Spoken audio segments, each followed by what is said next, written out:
Assalamualaikum warahmatullahi wabarakatuh, sahabat dimanapun berada dan yang saya banggakan.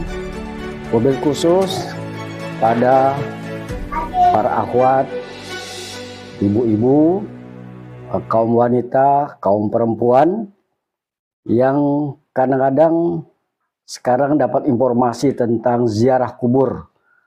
Ada yang melarang tentang ziarah kubur, tidak boleh perempuan ziarah kubur. Nah, itu bikin bingung ya, padahal warga Nahdien, warga ahli sunnah wal jamaah, umat Islam melaksanakan lebih-lebih. Nanti ini bulan Sya'ban memasuki bulan Ramadan, musim ziarah. Nah, jangan khawatir, jangan ragu-ragu, tidak ada hukum yang melarang untuk berziarah bagi perempuan. Nah, ini kasus ini sama ya, yang kita alami barangkali pertanyaan ini. Ini pertanyaannya. Tadi pagi ada salah seorang meninggal dunia.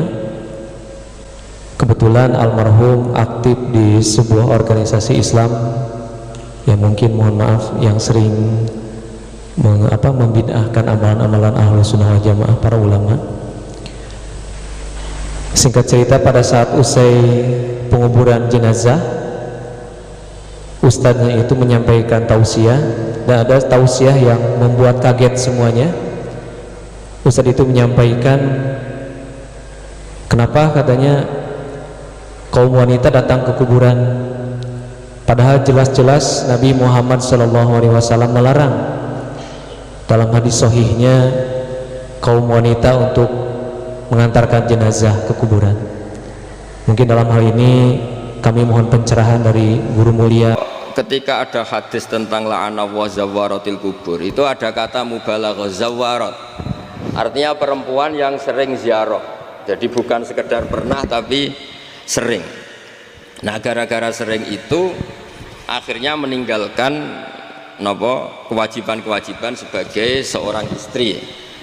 Terus beliau secara tertib ngendikan, orang itu jangan hanya dalil la'anallahu zawaratil kubur. Kalau semua peziarah perempuan itu haram, berarti nggak mungkin ada riwayat seperti ini. Kata Mbah Ali Maksum, wa dzakarul aktsarun ilal jawaz idza aminatil fitnah atau idza uminatil fitnah.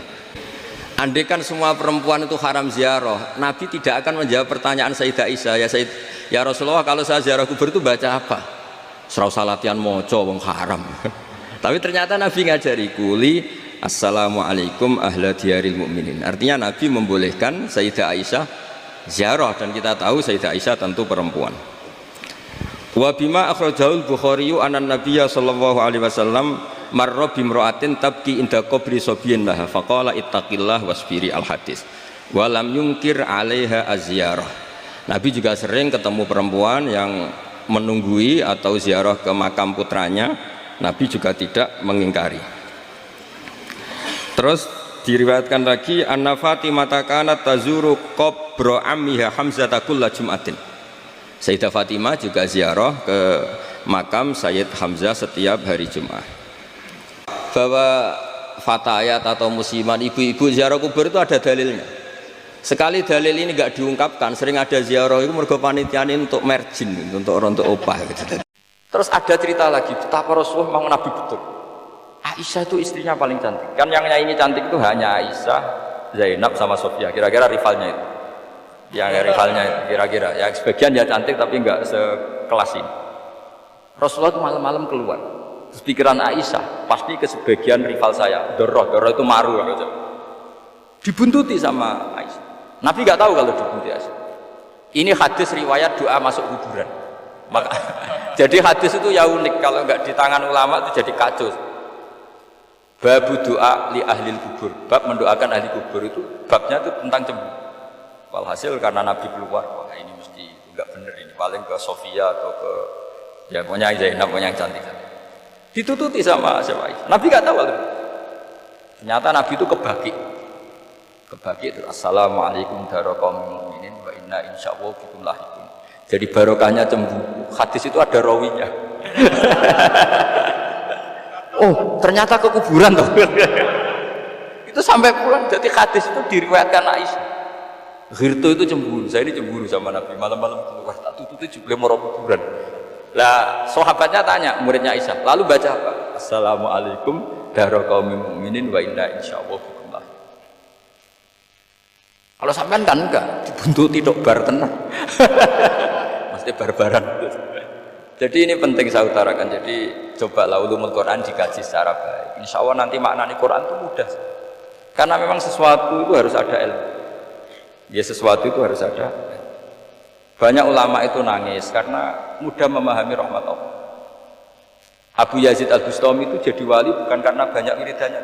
Dia setiap makan itu memuji begini, ya Allah, engkau itu tidak butuh saya, tapi kenapa ngasih makan saya?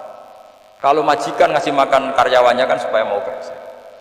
Semua kebaikan manusia itu pasti ada imbalannya. Tapi engkau itu tidak butuh apa, kenapa ngasih nikmat kepada manusia padahal engkau tidak butuh? Itu kan aneh betul. Kalau apapun ikhlasnya orang, kalau ngasih itu kan ada mau. Meskipun sudah bilang ikhlas. Oh sudah, tapi kalau Allah itu tidak butuh. Misalnya ada orang nyumbang masjid ikhlas, tetap di hatinya benak Jumatan Pak Quran yang dindi, tetap ada kepentingannya. Tapi kalau Allah, sehingga cara mensifati Allah itu luar biasa. Makanya orang jadi wali itu diantara kata Rasulullah, Inna Allaha la yardu 'anil 'abdi idza akalal aklah fa yahmaduhu 'alaiha aw yashruba syarbah fa yahmaduhu 'alaiha. Allah itu sangat ridho. Orang jadi wali itu kan diridani Allah. Allah itu sangat ridho kalau seseorang makan kemudian dia muji Allah. Coba apa hebatnya Donald Trump kalau nggak makan ya lemes mati. Apa hebatnya presiden seluruh dunia kalau nggak makan ya lemes mati. Orang yang katanya paling top di dunia, itu nak gak makan kangkung nyatanya ya lemes. Hebatnya di mana?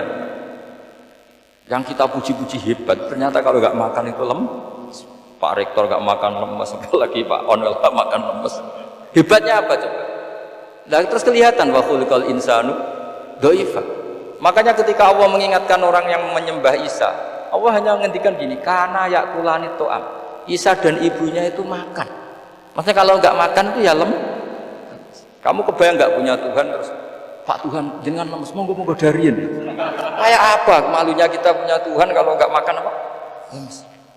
Terus nanti cerita alhamdulillah tadi Tuhan mampir sini. Tadi lemes lah tak kasih makan bergas lagi. Makanya Allah kritiknya mesti karena ya kula itu. Kok kamu Tuhan kan gimana? Ini kalau nggak makan itu. Tapi kita sering keliru mengatakan Presiden Amerika itu super power hebat. Hebatnya di mana seorang manusia? Kalau nggak makan ya. Ini makanya Allah ngendikan wa khuliqal insanu dhaif. Sehingga banyak para wali itu dekat Allah ketika makan. Bukan apa karena tadi makannya itu enggak kayak sampai anak makan banyak lahap segala udah gitu. Itu enggak setiap makan ya Allah betapa lemahnya saya. Yang katanya rektor, yang katanya profesor, katanya orang alim kiai, katanya pengurus NU, pengurus Muhammadiyah ternyata kalau enggak makan lemes. Kerennya di mana lemes? Sehingga terus tawadhu. Nah, demikianlah semoga bermanfaat. Wallahul muwafiq ila aqwamit thoriq. Wassalamualaikum warahmatullahi wabarakatuh.